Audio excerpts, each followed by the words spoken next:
Hey foodies, welcome back to Food Fact for You, the ultimate destination for all things delicious. Today, we're diving deep into the fascinating world of surimi. That's right, the not-so-secret ingredient behind those irresistible crab sticks you find in your local supermarket. Before we unravel the mystery, don't forget to hit the subscribe button, give us a thumbs up, and ring that notification bell so you never miss out on our mouth-watering explorations. Now, let's get ready to embark on a culinary journey like no other. Surimi, delicious as a snack or in a salad, is a kind of imitation crab for those on a budget. If you think surimi is a clever creation of food technology, you're right, and also a bit wrong.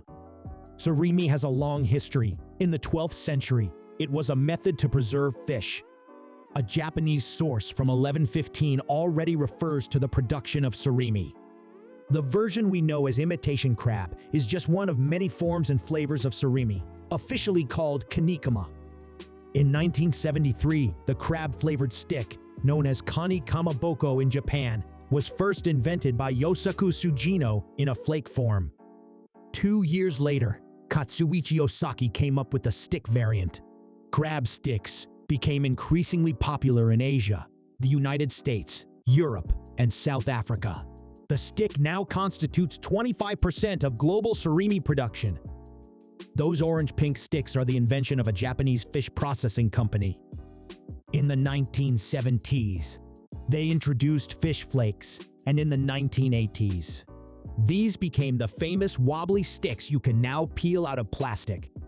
It tastes like crab, smells like crab, and looks like crab, yet it isn't. The big secret: there's not a gram of crab in it. So, what is it then? This is a red king crab, sourced from the Bering Sea, costing around $80 per kilo. And this is surimi, also red on the outside and white on the inside, but you can get it for as low as $4 per kilo. The name surimi comes from Japanese, meaning finely chopped. But if surimi is just finely chopped fish, what kind of fish goes into it? For the answer, you have to look to Lithuania, where they use not just one, but a whole aquarium of fish. They can use 15 different types, including Alaska pollock, Pacific whiting, hoki, cod, hake, red mullet, or whiting. Ugly as it may be, even blue whiting, blue grenadier, and Pacific hake can be used. The key is that it must be white fish. The specific type doesn't matter. However, do these white fish varieties all taste the same? No, they don't. But that's not a problem because the taste is extracted. Surimi in the supermarket is not simply finely chopped fish. It undergoes a special treatment in the factory. The fish is washed, ground, and its protein extracted, leaving 100% protein with no taste or smell. To make surimi, they grind the fish into a pulp, then wash it until nothing remains but a tasteless protein. Everything that makes fish taste like fish is removed. Once all the fish is extracted, they can add whatever scent, color, and flavor they desire, including MSG yeast extract, a bit of sugar, salt, and thickeners. In total, 30 to 40 flavor enhancers are used. This is how you get imitation crab. Surimi sticks in European supermarkets are somewhat orange and mainly taste like crab, while in Asia, they are more pink and taste like lobster, adjusted to local food culture, as surimi theoretically could taste like anything. But what's the difference between orange and red surimi?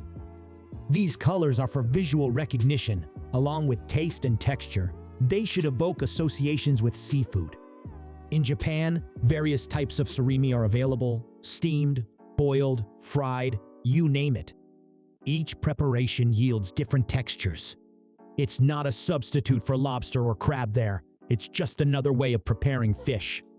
It gained popularity, particularly for the variant without a rubbery structure. Producers mainly focus on color and texture, and the shape associates with various types of seafood. It's not a replacement for lobster or crab, but a different fish preparation. And there you have it, fellow food enthusiasts. The incredible story behind surimi, from its ancient roots to becoming a global sensation. If you enjoyed this deep dive into the world of food, give us a big thumbs up. Share your thoughts in the comments below, and don't forget to subscribe for more tantalizing tales from the kitchen. Until next time, keep savoring those flavors, and we'll catch you in the next episode of Food Fact for You. Happy eating!